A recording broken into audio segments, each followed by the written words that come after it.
नमस्कार। आज हम बात करने वाले हैं एक बड़े पुलिस ऑपरेशन की, जिसमें एक वांटेड अपराधी को पकड़ा गया।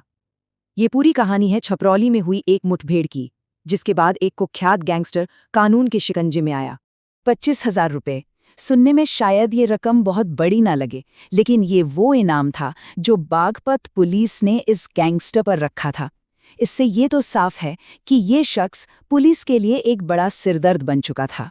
तो चलिए शुरू से शुरू करते हैं और देखते हैं कि ये पूरी कहानी आखिर है क्या। तो बात है 15 जनवरी की। जगह थी बागपत का छपरौली इलाका। यहाँ पर पुलिस और एक अपराधी के बीच सीधी सीधी मुठभेड़ हुई। मतलब ये कोई नॉर्मल गिरफ्तारी नहीं थी, बल्कि गोलीबारी के बाद उसे घायल हालत में पकड़ा गया। तो सवाल यही उठता है, आखिर ये शख्स है कौन, जिसके लिए पुलिस को इतना बड़ा ऑपरेशन चलाना पड़ा।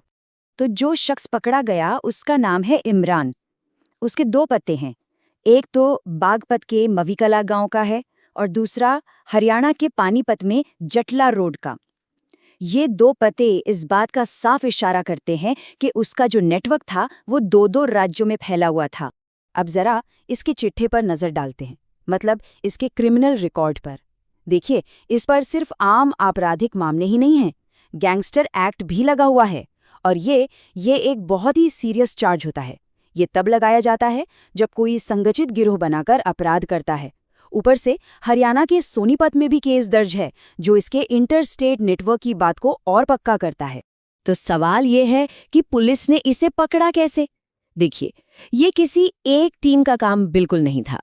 इस पूरे ऑपरेशन को हम 3 हिस्सों में समझ सकते हैं। सबसे पहले तो छपरौली पुलिस और स्पेशल ऑपरेशंस ग्रुप यानी एसओजी की एक जॉइंट टीम बनाई गई।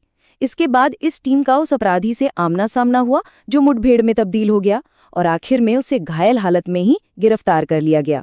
एक बात साफ समझनी होगी, ये कोई आम रूटीन की कार्रवाई नहीं थी। नहीं, ये एक टारगेटेड ऑपरेशन था जिसे खुद बागपत के पुलिस अधीक्षक डायरेक्ट कर रहे थे। इसका मकसद सिर्फ इस अपराधी को पकड़ना नहीं था, बल्कि पूरे जिले में अपराध पर काबू पाना था। ठीक है, गिरफ्तारी तो हो गई। अब बात आती है सबूतों की और कानूनी कार्रवाई की। मौके से क्या मिला, ये देखना भी जरूरी है। तो मौके से पुलिस को एक अवैध देसी पिस्तौल मिली, साथ में एक जिंदा कारतूस और एक खोखा।